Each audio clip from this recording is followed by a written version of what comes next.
Welcome back to Red, White, and Green. I'm Nathan Smith, and today we're digging into a topic that sits at the intersection of entrepreneurship, policy, and real-life opportunity: veterans starting cannabis businesses. This is a conversation a lot of people have strong opinions about, but I want to take a practical, educational approach. What's it actually like for a veteran to try to open a cannabis business? Where are the opportunities? Where are the roadblocks? And what does success look like in the real world? And right up front, a quick reminder: laws can change fast, and they can vary wildly by state. So think of this episode as a big picture guide to common patterns, not personal legal advice. All right, let's start with the big question. Why do so many veterans look at cannabis as a potential career path in the first place? For some, it's personal. Many veterans have watched cannabis move from being stigmatized to being regulated and, in many states, accepted as medicine or adult use. Some have first-hand experience with cannabis helping people manage issues like chronic pain, sleep problems, or stress. Others are simply entrepreneurs who see a fast-growing industry and think, I've built discipline and leadership. Why not build a business too? And on the upside, cannabis can offer something that a lot of traditional industries don't: local demand, room for innovation, and multiple ways to participate. Not everyone has to open a dispensary. There are cultivation operations, manufacturing, testing labs, logistics, software, compliance services, marketing, packaging, security, and education. It's an ecosystem.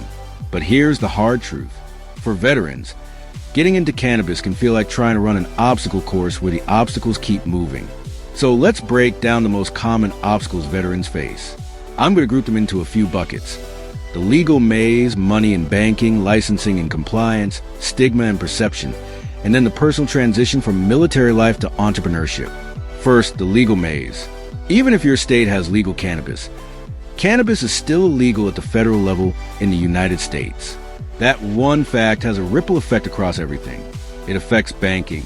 It affects taxes. It affects business loans. It affects interstate commerce.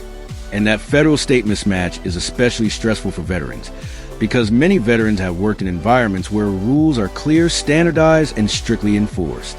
In cannabis, the rules can be detailed but also inconsistent. One state's normal business practice might be totally prohibited in another state. Now let's talk about money, because this is the obstacle that trips up a lot of people before they even get started. Many cannabis businesses struggle to get traditional banking services. That doesn't just mean loans. Sometimes it means basic things like business checking accounts, payment processing, and lines of credit. Even when banking is available, the options can be limited and more expensive. So imagine trying to start a business where it's harder to get a loan, harder to process payments, and you may have to manage more cash than a typical business. That's a security risk and an operational headache.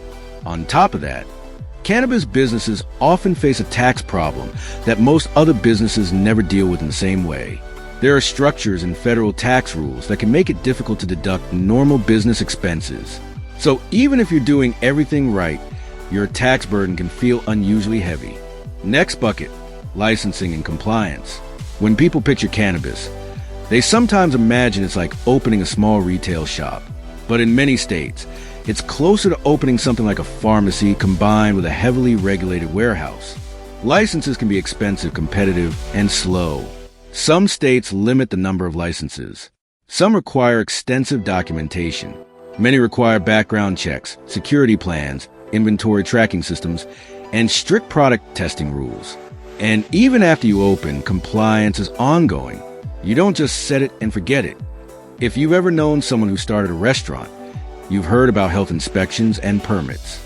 Cannabis is like that, but with more layers, and the stakes can be higher if you mess up. Now, for veterans specifically, there can be additional complications depending on personal circumstances. For example, some veterans worry about how involvement in cannabis might intersect with existing federal benefits, employment goals, or security clearance considerations. Even when the business is legal at the state level, people still think about federal rules and how they might be interpreted. Let's move to stigma and perception. This one is subtle, but it matters. Even in states where cannabis is legal, some investors, landlords, vendors, and community groups still treat cannabis businesses as risky or undesirable. That can show up in real ways: like trouble finding a location, higher insurance costs, or zoning restrictions that push dispensaries far away from where customers actually live. It can also show up socially, where someone has to explain again and again that they're running a regulated business, not doing something shady. And that leads us to the personal transition, moving from military life to entrepreneurship. There's a narrative that veterans are naturally great entrepreneurs, and there's truth in that. Leadership, teamwork, follow through, and calm under pressure. Those are business superpowers. But being a strong operator isn't the same as having capital, connections, or industry-specific knowledge. A veteran can be extremely capable and still get stuck because the market is confusing, the rules are complex, and the startup costs are high. Also, entrepreneurship can be isolating. In the military, you're part of a structured team. In a startup, you might be making big decisions alone at 2 a.m. trying to interpret regulations, balancing payroll, and figuring out why your inventory system isn't matching your actual stock. So those are the downsides and challenges. Now, let's talk about the ups, because veterans are succeeding in cannabis, and there are some real lessons in those success stories. When we talk about success, I don't just mean someone becomes a millionaire. Success can mean building a stable business that employs people, serves patients or customers responsibly, and creates a future for the owner's family. One common theme in veteran success stories is mission-first thinking. Veterans often approach cannabis with a sense of purpose, safety, education, professionalism, and community benefit that can set them apart in an industry that, in some places, still has a reputation problem. For example, a veteran might create a dispensary that feels more like a wellness-focused retail experience, clean, well-organized, with staff trained to explain products clearly and encourage responsible use. That kind of professionalism builds trust and repeat customers. Another success pattern is operational excellence. Cannabis businesses live and die by processes, compliance checklists, inventory controls, standard operating procedures, and training. Veterans often excel here because they're used to systems, documentation, and accountability. I've also seen success in the adjacent services lane, businesses that support the cannabis industry without touching the plant directly. Think security companies, logistics and transportation, compliance consulting, software tools, branding agencies, packaging design, HR and staffing, or even specialized construction for cultivation facilities. These paths can sometimes reduce regulatory headaches and banking barriers, depending on the exact business model and the laws in that state. And for veterans, it can be a powerful way to plug into industry using skills they already have. Now, I want to share a few success story snapshots in a responsible way, meaning these are illustrative examples of the kinds of wins that happen, not a promise that everyone will have the same outcome. Picture a veteran who starts in cannabis not by opening a dispensary, but by joining a licensed operator in an operations role, compliance, security, or inventory management. They learn the industry from the inside, build relationships, and then later launch a complementary business, like compliance training for new hires across multiple dispensaries. That's a realistic path. Learn, specialize, and expand. Or consider a veteran who turns a personal passion for cultivation into a disciplined, quality-first growing operation. Instead of trying to scale too fast, they focus on consistency, dialing in processes, keeping meticulous records, and building a reputation with retailers for reliable products. In markets where quality varies wildly, reliability is a competitive advantage. Another example, a veteran-led team that builds a brand around education. They host community workshops about safe storage, responsible consumption, and how to read lab results.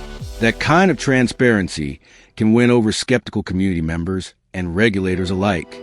So what separates the veterans who break through from the ones who get stuck? Let's get practical. Here are a few common moves that improve the odds. Number 1, pick the right lane. Not every market needs another dispensary. Sometimes a better play is manufacturing, distribution, or a service business.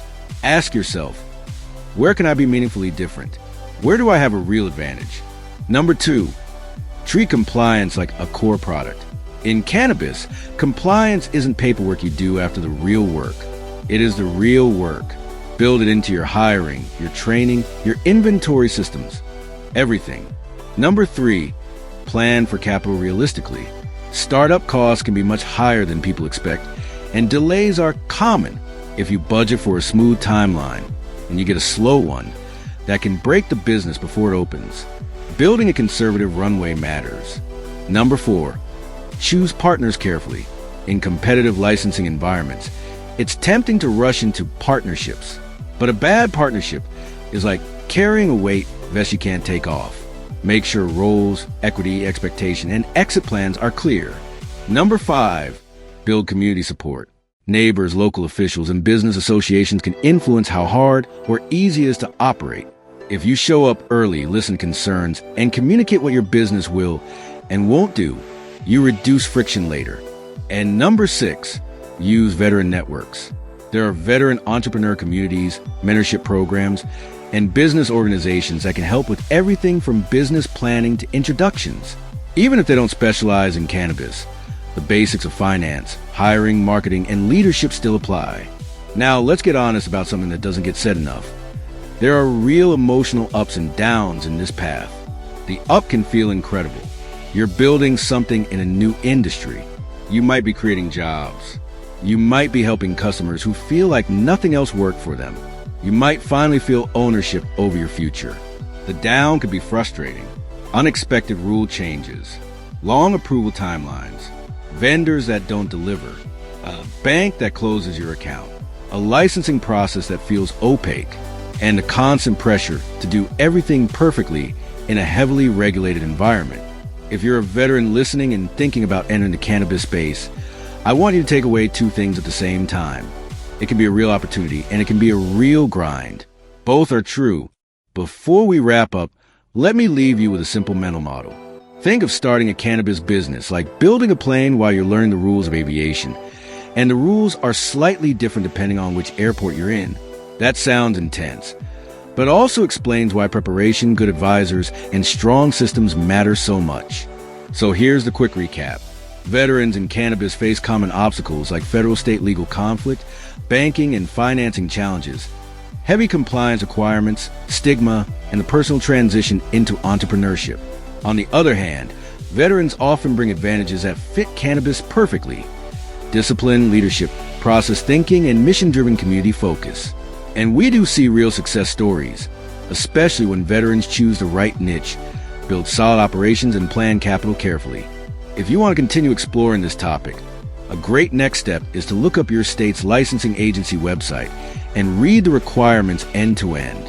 It's not glamorous, but it's clarity, and clarity is power in this industry. That's it for today's episode of Red, White, and Green. I'm Nathan Smith. Thanks for spending these minutes with me.